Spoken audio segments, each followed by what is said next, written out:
जहां इजराइल वाले जनीन कैंपों के अंदर अपनी जारियत दिखा रहे हैं और लगातार फलस्तीनियों को अपनी वहशियाना कार्रवाइयों का शिकार बना रहे हैं, वहीं आज ईरान ने भी बड़ा बयान जारी करते हुए कहा है कि हम फलस्तीनी मज़ामती ग्रुपों के साथ हैं और फलस्तीनी लोगों के भी साथ हैं। ईरान का कहना था कि अगर आज फलस्तीनी इस्तकामती ग्रुप जनीन के अंदर घुसकर इजराइलियों के ऊपर कार्रवाइयां करते हैं तो ईरान वाले फलस्तीनी इस्तकामत की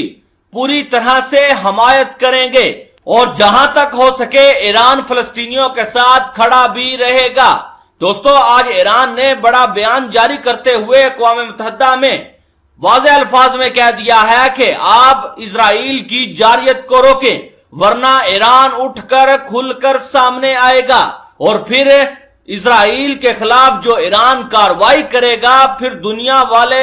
हैरान और परेशान हो जाएंगे। अक़वाम मुत्तहिदा में ईरान के नुमाइंदे दफ्तर ने फलस्तीनी अवाम और इस्तकामती महाज की हमायत जारी रखने का खुल्लम खुल्ला ऐलान कर दिया है।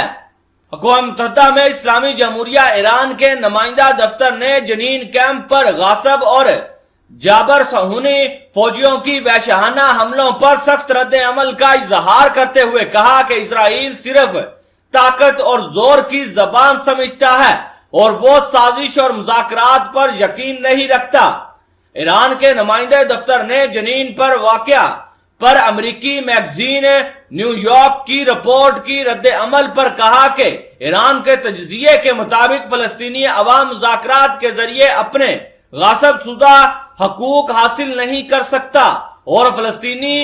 सिर्फ और सिर्फ इजराइल को ताकत के जोर पर मुज़ाकरात के मेज पर ला सकता है। इसलिए ईरान फलस्तीनी इस्तकामत की जानब से मदद की हर किस्म की दरख्वास्त की हमायत करता है। फलस्तीन की वजारत सेहत ने कहा कि कुद्स की गासब और जाबर सहूनी हुकूमत ने जनीन कैंप पर 9 मिसाइल दागे, जिसके नतीजे में अब तक 11 फलस्तीनी शहीद और 100 के करीब जख्मी हुए। जख्मियों में से 10 की हालत तफ्शीशनाक बताई जा रही है। 15 फलस्तीनियों को सहूनी दहशतगर्दों ने गिरफ्तार भी किया है। फलस्तीनी जराये का कहना है कि इस जारियत में जनीन में वाक़या मस्जिद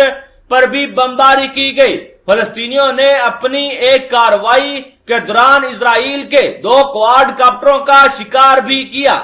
आपको यह भी बता दें कि गासब सहूनी फौजी आइंदा चंद घंटों के दौरान जनीन में अपनी दहशतगर्दी के दूसरे मराहिल का आगाज करेंगे और दोबारा से फिर फलस्तीनियों का खून बहाएंगे और दोबारा से फलस्तीनियों का खून बहाने के लिए इजराइल के तकरीबन 1000 दहशतगर्द जो फौजी हैं वो जनीन कैंप पर दोबारा अपना धावा बोलेंगे।